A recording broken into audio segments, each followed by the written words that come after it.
let's use the definitions of the trig functions to evaluate those functions for a few examples. So here's a right triangle. You see I have the side lengths labeled. And let's find all 6 trigonometric functions for the angle theta that's in the lower left corner here. So sine of theta, notice that to do this, we actually don't need to know the angle theta, we just need to know the side lengths. So let's find sine of theta. Remember, sine is opposite over hypotenuse. So that's 3 over 5. And that's it, we're done. Now let's do cosine. Remember, cosine is adjacent over hypotenuse. So that's 4 over 5. For tangent, tangent is opposite over adjacent. So that's 3 over 4. For the other 3 trig functions, remember those are just the reciprocal of these 3. So let's put it up here. Cosecant theta is the reciprocal of sine, so that's 5 over 3. Secant theta is the reciprocal of cosine, so that's 5 over 4. And cotangent is the reciprocal of tangent, so that's 4 over 3 for this particular triangle. It can be a little tricky to keep track of which trig function is which. For the more important 3 trig functions, sine, cosine, and tangent, there's a nice mnemonic that helps me remember which is which. And the mnemonic is SOHCAHTOA. So SOHCAHTOA.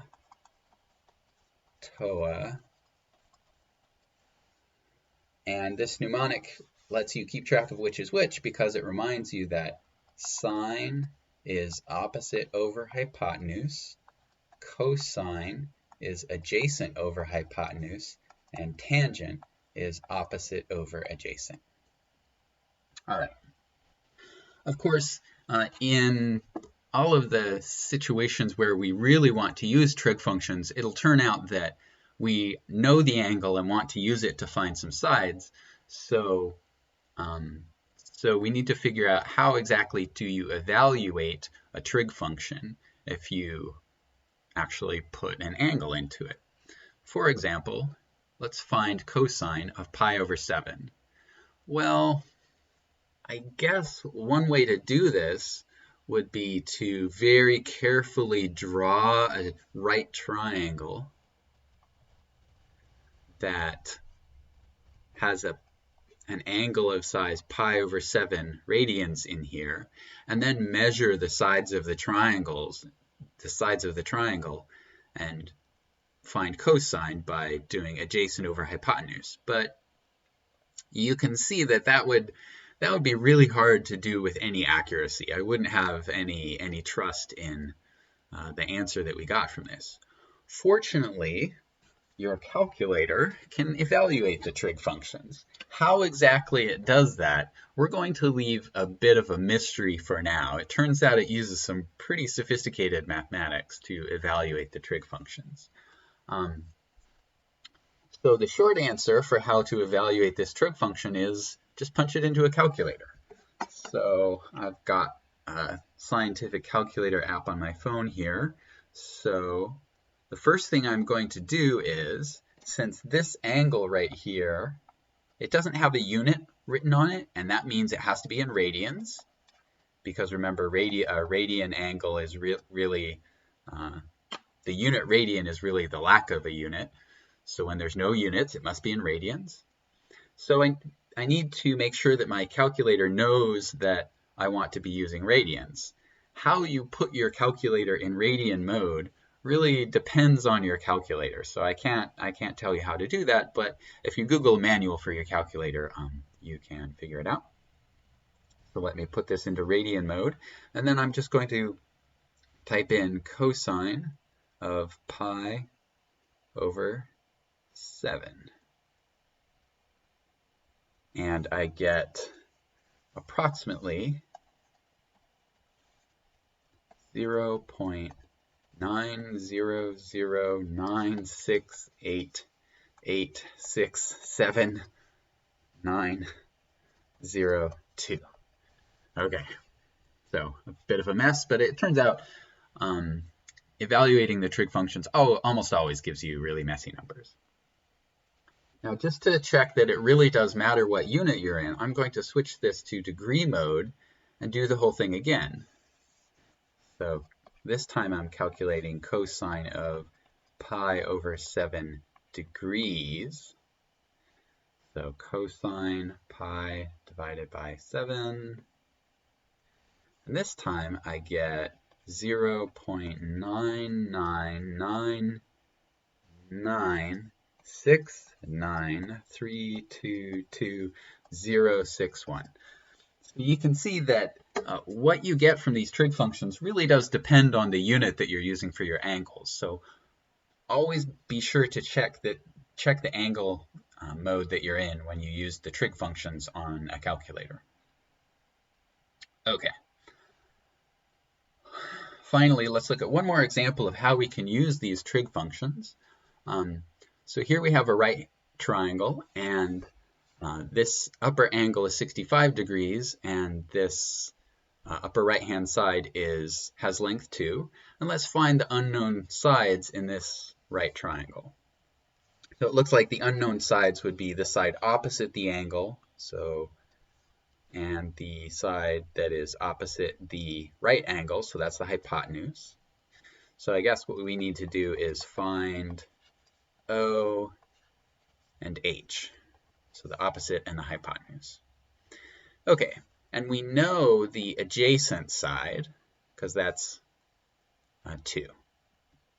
So let's work on O first. If we knew 2 sides, we could find the third side using the Pythagorean theorem. But there are 2 unknown sides, so somehow we're going to have to use this angle here. But what is it that relates angles to sides? It's the trig functions. So we need to choose an appropriate trig function to relate the adjacent side and the opposite side. So our choices are, we can either use adjacent over opposite or opposite over adjacent, whichever one is more convenient. Of course, opposite over adjacent is more convenient because that's tangent. Tangent is better than cotangent, so we'll use tangent.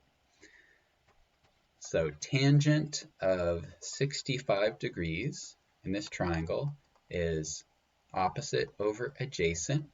Now the opposite side we don't know, but the adjacent side is 2.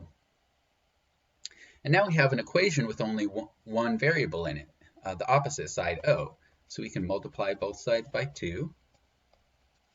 We get that the opposite side is 2 times tangent of 65 degrees.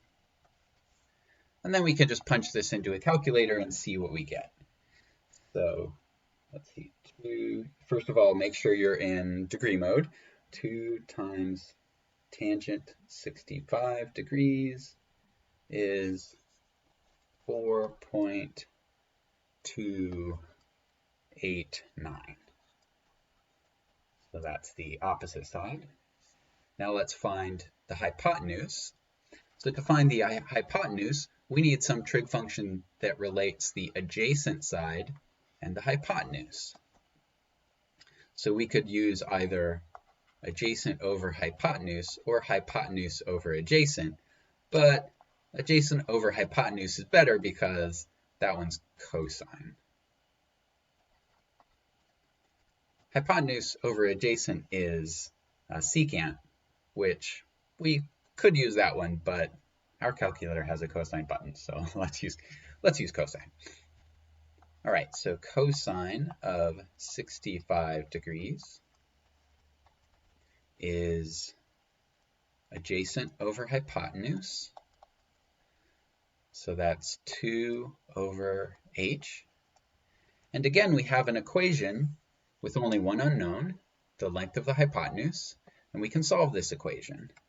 So let's multiply both sides by h, and also divide both sides by cosine 65 degrees.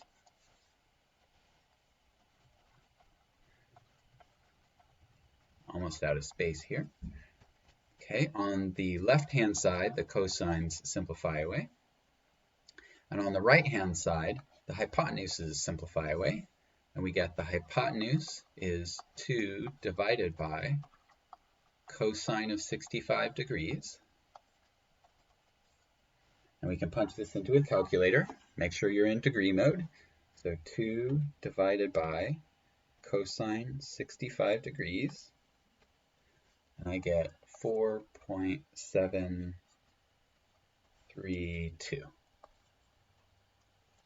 Okay. So you can see, using the trigonometric functions, all you need is an angle in one side, and you can find all of the other sides in the triangle. There's always more than one way to do it. We could have used different trig functions, and also once we found the opposite side, we could have used the Pythagorean theorem to find the hypotenuse. But no matter which option you take, you will always get the right or the same sides.